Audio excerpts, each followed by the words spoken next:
Hello दोस्तों, कैसे हैं आप सब। आज की कहानी थोड़ी सी डिस्टर्बिंग है। आज की कहानी में हम देखेंगे कि कैसे एक लड़की ने अपने ही बेस्ट फ्रेंड पर काला जादू किया था। जरा सोचिए, जिस इंसान को आप अपना सबसे अच्छा दोस्त मानते हो, अगर आपको पता चले कि वही इंसान आपके पीठ पीछे आप पर काला जादू करते रहे, तो आपको कैसा लगेगा। बहुत ही बुरा, राइट। ये कहानी एक ऐसा सवाल उठाती है, क्या हम सच में अपने करीबी लोगों को जानते हैं जिसे आप अपना बेस्ट फ्रेंड समझते हो? क्या वो सच में आपका सच्चा दोस्त है, या फिर दोस्ती के पीछे छुपा है कोई और गहरा राज?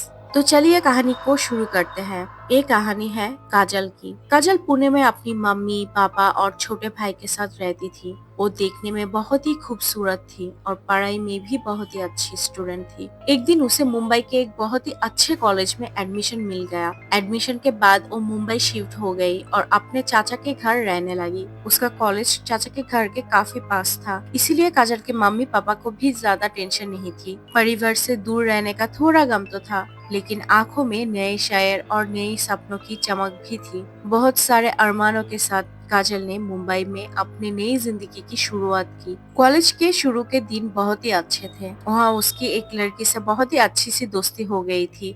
उसका नाम था श्रुति। श्रुति बहुत ही इंट्रोवर्ट नेचर की लड़की थी। वो किसी से ज्यादा बात नहीं करती थी, लेकिन काजल के साथ उसका मानो एक अलग ही बॉन्ड था, मानो जैसे काजल को वो बहुत अच्छे से समझती हो। श्रुति मुंबई में अपने मम्मी पापा के साथ रहती थी। देखने में तो वो भी बहुत खूबसूरत थी, लेकिन काजल से थोड़ा कम। पढ़ाई में भी श्रुति काजल जितना अच्छी नहीं थी, लेकिन मानो श्रुति को इस बात से कोई फर्क नहीं पड़ता था। क्या सच में ही फर्क नहीं पड़ता था? दोनों अक्सर एक दूसरे की मदद करती थी। बाहर जाना, साथ घूमना और एक दूसरे के घर आना जाना उनकी नॉर्मल जिंदगी का हिस्सा बन चुका था। लेकिन कुछ दिनों से काजल को बहुत अजीब लगने लगा था। उसे रात को नींद नहीं आती थी और बार बार बुरे सपने आते थे। पढ़ाई में भी उसका ध्यान नहीं लग रहा था, लेकिन काजल ने ये बात किसी को नहीं बताई। उसे लगा शायद कुछ दिनों में सब कुछ ठीक हो जाएगा। ऐसे ही दिन बीतने लगे। प्रॉब्लम्स तो थी, लेकिन काजल ने उस पर ध्यान नहीं दिया। इसी बीच में उनकी दोस्ती मोहित से हुई। मोहित भी उन्हीं के क्लास में पढ़ता था। वो बहुत एक अच्छा लड़का था और देखने में भी बहुत ही हैंडसम। मोहित मान ही मान काजल को बहुत पसंद करता था। आखिर उसने डिसाइड किया कि वो काजल को प्रपोज कर ही देगा। एक दिन काजल, श्रुति, मोहित और उनका दोस्त राजीव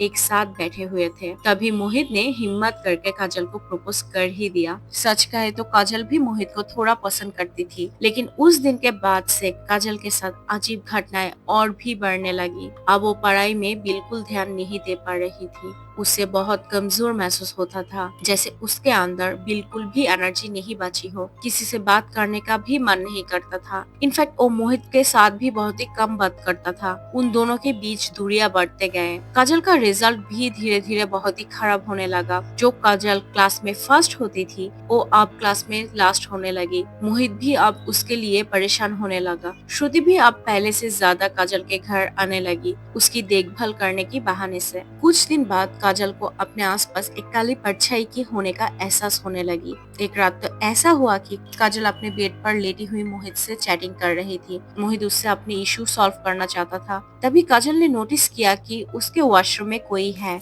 उसे शावर चलने की आवाज आई, लेकिन उसके रूम में उसके अलावा कोई भी नहीं था। डरते डरते स्लोली काजल ने वॉशरूम के पास गई, लेकिन जब उसने दरवाजा खोला तो शावर बंद था और बाथरूम भी बिल्कुल सूखा था। ये देखकर काजल और ज्यादा डर गई। वो वापस अपने बेड पर आकर बैठ गई। तभी अचानक उसने महसूस किया कि एक काली परछाई उसका गला दबा रही है। वो जोर से चीख उठी। उसकी चीख सुनकर उसकी चाचा चाची तुरंत दूसरी रूम से दौड़कर आई। चाचा चाची ने देखा काजल बहुत ही डरी हुई थी। जब काजल ने उन्हें सब कुछ बताया तो चाची ने कहा, काजल शायद तुम सो गई थी और तुम्हें बुरा सपना आया होगा। ऐसा कुछ नहीं है, तुम ज्यादा पढ़ाई का स्ट्रेस मत लो। लेकिन उस दिन के बाद वो काली परछाई काजल को हर जगह दिखाई देने लगी। अब वो मोहित से पहले से भी कम बात करती थी, क्योंकि उसे किसी से बात करने का एनर्जी भी नहीं थी और किसी से बात करने का मन भी नहीं करता था। वो सिर्फ अकेला रहना चाहती थी। कॉलेज जाना भी उसने लगभग बंद कर दिया था क्योंकि उसे अब कॉलेज और पढ़ाई बिल्कुल अच्छी नहीं लगती थी। उसकी आंखों के नीचे गहरे काले दाग पड़ गए थे। उसके घर वाले समझ रहे थे कि शायद वो रिजल्ट को लेकर बहुत ही परेशान है। मोहित भी उसके लिए बहुत परेशान था। एक दिन मोहित श्रुति को लेकर काजल के घर गया। उसने काजल से पूछा, काजल तुम ठीक तो हो ना? तुम्हें अचानक क्या हो गया है? मुझे तुम्हारा बहुत ही टेंशन लगा रहता है। अगर कुछ है तो प्लीज मुझसे शेयर करो, शायद हम मिलके उस प्रॉब्लम को सॉल्व कर सकते हैं। पहले तो काजल ने कुछ नहीं कहना चाहती थी, लेकिन फिर धीरे धीरे उसने अपने साथ हो रही सारी घटनाएं बता दी। श्रुति हंसकर बोली, अरे काजल तू भी ना क्या बोलती रहती है? मुझे लगता है कि शायद तू एग्जाम को लेकर बहुत ही ज्यादा टेंशन में है, इसलिए तुझे ऐसे बुरे ख्याल आते हैं। तू इतना ज्यादा टेंशन मत ले, हम तो है ना। तू जस्ट ठीक हो और कॉलेज में आ, उसके बाद हम फिर से हैंग आउट करेंगे एक साथ, सब कुछ ठीक हो जाएगा। फिर श्रुति ने मजाक में मोहित से कहा, मोहित तुम मुझे सच सच बताओ, क्या तुम उसे परेशान करते हो? मोहित ने कहा, मैं तो कुछ नहीं कर रहा। लेकिन मोहित को अब थोड़ा थोड़ा डाउट होने लगा था। उसे समझ नहीं आ रहा था कि अचानक काजल की हालत ऐसे कैसे हो गई। उसने काजल से कहा, काजल तुम रेस्ट करो, हम लोग आज चलते हैं और खुद का बहुत ज्यादा ध्यान रखना, ओके? और फिर वो श्रुति को लेकर वहाँ से चला गया। रास्ते में मोहित ने श्रुति से कहा, श्रुति मुझे कुछ अजीब लग रहा है, ऐसे अचानक से कैसे काजल की हालत खराब हो सकती है? कहीं किसी ने उस पर कुछ कर तो नहीं दिया, जैसे ब्लैक मैजिक? मोहित की इस बात को सुनकर श्रुति जोर से हंस पड़ी। पागल हो गया मोहित, आज के जमाने में ऐसा थोड़ी होता है। लेकिन मोहित ने इस बार बात को इग्नोर नहीं किया। उसने अपनी कजिन से बात किया काजल के बारे में। उसके कजिन को ऐसी चीज पर विश्वास था। वो एक अच्छे पंडित को जानती थी। उन्होंने उस पंडित से बात की और सारी घटना बताई। पंडित ने मोहित को एक नींबू दिया और कहा, इसे काजल के पिलो के नीचे छुपा कर रख देना और कुछ वक्त वेट करना। अगर ये नींबू काला हो गया तो समझ लेना कि उस पर किसी ने काला जादू किया है, और जब तक सच पता नहीं चल जाए इस बात का जिक्र किसी से मत करना। मोहित अगले ही दिन काजल के घर गए। उसकी हालत बहुत ही खराब थी। अब उसके घर वाले भी बहुत ही परेशान हो चुके थे। उन्होंने बताया कि वो काजल को डॉक्टर के पास भी ले गए थे, लेकिन अजीब बात है कि रिपोर्ट्स में कुछ भी सीरियस नहीं आई। डॉक्टर ने सिर्फ रेस्ट करने को कहा था, इसलिए वो लोग काजल को लेकर बहुत ही टेंशन में थे।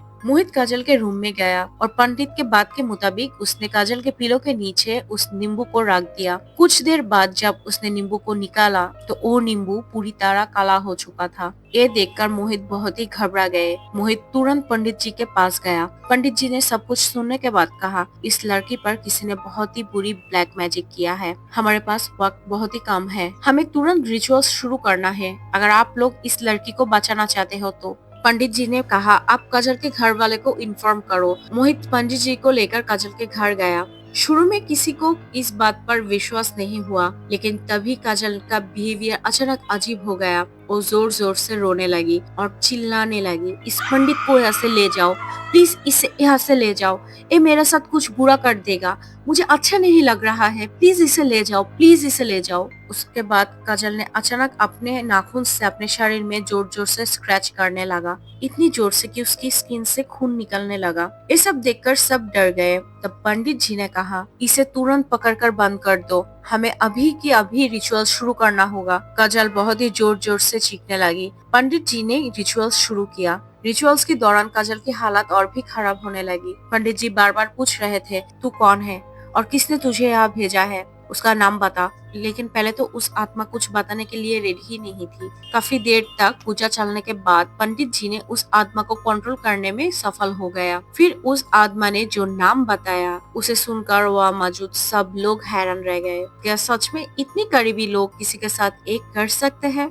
यहाँ मुझे बेचने वाली कोई और नहीं बल्कि काजल की अपनी ही सबसे अच्छी दोस्त है, जिसे वो अपना बेस्ट फ्रेंड कहती है, श्रुति। ये नाम सुनते ही सब लोग शॉक हो गए। दरअसल श्रुति एक बहुत ही जेलस नेचर की लड़की थी। वो काजल को अपने बेस्ट फ्रेंड तो कहती थी, लेकिन जब भी लोग काजल की तारीफ करते थे या काजल किसी चीज में उससे बेटर करती थी तो वो उसे बिल्कुल पसंद नहीं आता था। इसी जलन की वजह से श्रुति ने काजल पर ब्लैक मैजिक कर दिया था, जिससे काजल की पढ़ाई, हेल्थ और लाइफ सब धीरे धीरे खराब होने लगे। इसी दौरान श्रुति को मोहित पसंद आने लगा था, लेकिन जब मोहित ने काजल को चूज किया तब श्रुति के अंदर की जलन और भी बढ़ गई। तब उसने डिसाइड किया कि अब वो काजल को बिल्कुल नहीं छोड़ेगी। उसने काजल पर और भी ज्यादा ब्लैक मैजिक करना शुरू किया। वो चाहती थी कि काजल बिल्कुल अकेली हो जाए और मोहित भी उसे छोड़ दे। श्रुति के लिए काजल पर ब्लैक मैजिक करना बहुत ही आसान था क्योंकि वो उसके बेस्ट फ्रेंड थी। इसलिए काजल के बाल, कपड़े और नाखून कलेक्ट करना उसके बाएं हाथ का खेल था। ये सब सुनकर घर में मौजूद सब लोग शॉक में थे। पंडित जी ने काजल को एक धागा दिया और कहा, इस धागे को अगले 6 महीने तक मत उतारना, ये तुम्हें बुरी शक्तियों से बचाएगा। पंडित जी के जाने के बाद मोहित और काजल के कुछ फ्रेंड्स श्रुति के घर गए। उन्होंने श्रुति से पूछा, तुम ऐसे कैसे कर सकते हो, वो तुम्हारी बेस्ट फ्रेंड थी। पहले तो श्रुति ने सब कुछ मना कर दिया, लेकिन बाद में उसने अपना गुनाह कबूल कर लिया। उसके घर से ब्लैक मैजिक का सामान भी मिले और उनमें काजल की कुछ पर्सनल चीज भी थी। उस दिन के बाद श्रुति कभी कॉलेज वापस नहीं आई और उस घटना के बाद काजल इतनी ज्यादा डर गई कि उसे किसी पर भी भरोसा करने से डर लगने लगा, यहाँ तक कि दोस्ती करने से भी। उस घटना के बाद काजल की जिंदगी धीरे धीरे नॉर्मल होने लगी। पंडित जी के दिए हुए धागे को उसने 6 महीने तक नहीं उतारा। कुछ महीनों बाद उसकी तबीयत भी ठीक हो गई और उसने फिर से अपनी पढ़ाई पर ध्यान देना शुरू कर दिया। लेकिन उस दिन के बाद काजल की जिंदगी में एक चीज हमेशा के लिए बदल गई थी, उसका लोगों पर भरोसा, जिसे वो अपनी सबसे अच्छी दोस्त समझती थी, जिसके साथ उसने अपना सारे राज शेयर किए थे, वही उसकी जिंदगी बर्बाद करना चाहती थी। इस घटना के बाद काजल को समझ आ गया था कि हर मुस्कुराता हुआ चेहरा सच्चा दोस्त नहीं होता। कभी कभी सबसे ज्यादा खतरा उन लोगों से होता है जिन्हें हम अपने सबसे करीब समझते हैं, और शायद इसीलिए कहा जाता है कि